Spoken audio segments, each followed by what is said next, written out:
The next point of discussion is of block diagram of 8051. Block diagram of 8051. This figure shows the architectural block diagram of microcontroller 8051. Basically, it consists of the blocks such as arithmetic and logic unit,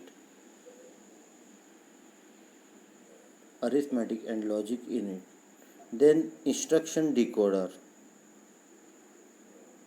and control, then CPU registers, PSW, that is program status word, program counter, PSW, program counter, accumulator and register B, then data pointers, read only memory, the special function registers, RAM, etc. Then it is having the internal RAM.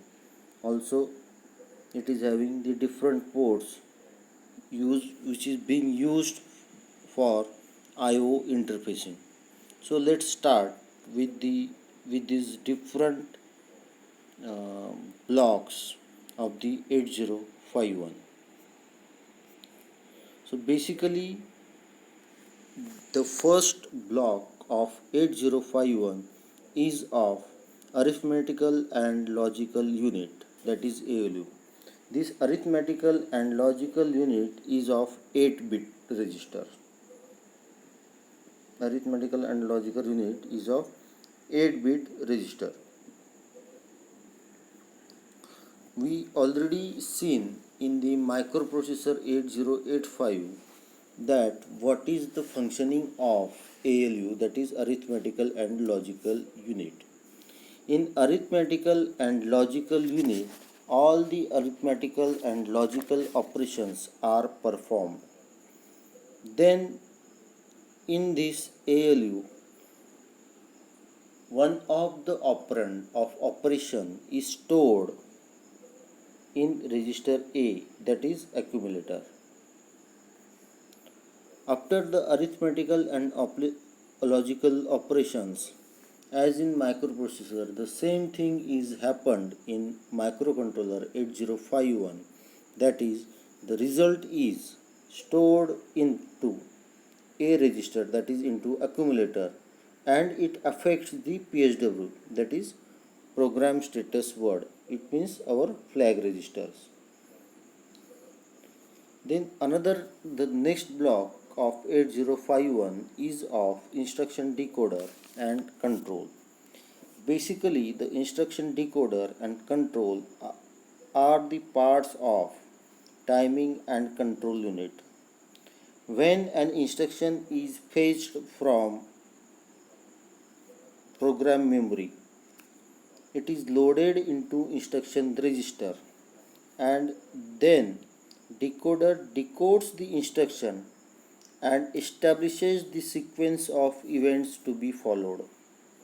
Okay, so this instruction register is not programmable and cannot be accessed through any instruction. Basically, these instruction decoder and controls are used to fetch the instruction from the program memory, and those instructions are stored into the instruction register as they are fetched from program memory.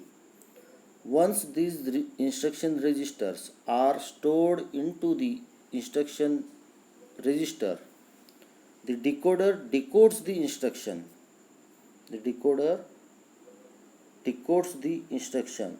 Means, first of all, the instruction is fetched from program memory and then it is loaded into the instruction register, and once it is loaded into the instruction register, the decoder decodes the instruction. It means what? Basically, it finds out the sequence of events to be followed to execute that instruction. Basically, this instruction register is not programmable and cannot be accessed. It means what? It is not available for programmer or user. It is used by system to find out the meaning of that particular instruction and execute it. The next register is CPU register.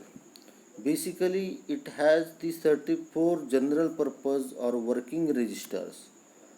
Among these, the four register banks, that is bank 0, bank 1, bank 2, bank 3 and bank 4 is containing 8-bit registers, that is R0 to R7 and registers A and B. Basically, register A is again 8-bit register which is used in all arithmetical and logical operations. This accumulator or register A is directly connected to the ALU, that is arithmetical and logical unit.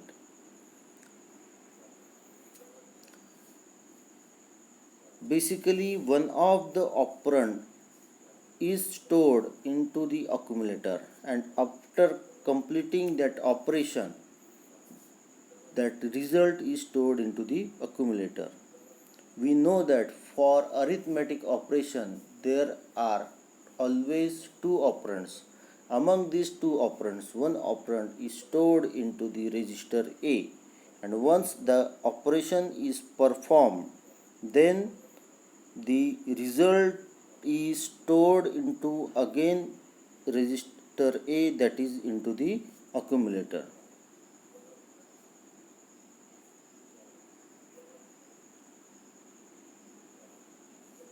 Basically, this register A is bit addressable register, and in case of multiplication, one of the operand is stored into register A. After multiplication, register A stores the lower byte into register the 8051 stores the lower byte into register A. Basically, what happens when we multiply two 8-bit numbers with each other? At that time, what will happen? There may be the possibility of that the result may be more than 8 bits, right? So at that time what will happen? Because the accumulator register is 8-bit register and we are having result which is more than 8 bits, at that time what will happen? The upper bits will be lost? No. At that time, the means how that result is stored into the 8051, because we are interested into whole result, not only lower byte or not only into higher bytes. So after multiplication of two 8-bit numbers, the lower byte of result is stored into register A.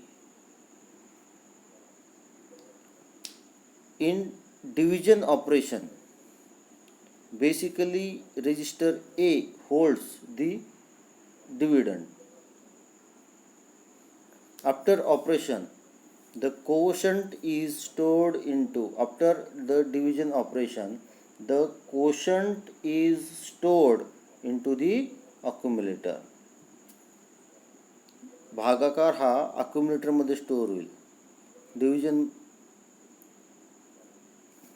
okay.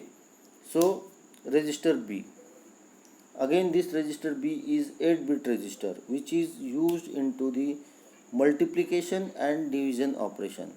Register A is used in all the arithmetical and logical operations, but register B is 8-bit register and which is used in all multiplication and division operations. Basically, this register B is bit addressable register. In case of multiplication operation, one of the operand, 8-bit operand, is stored into register B, and after multiplication it stores the higher byte of result in register B. So what will happen? Let's say we are having two 8-bit numbers to be multiplied.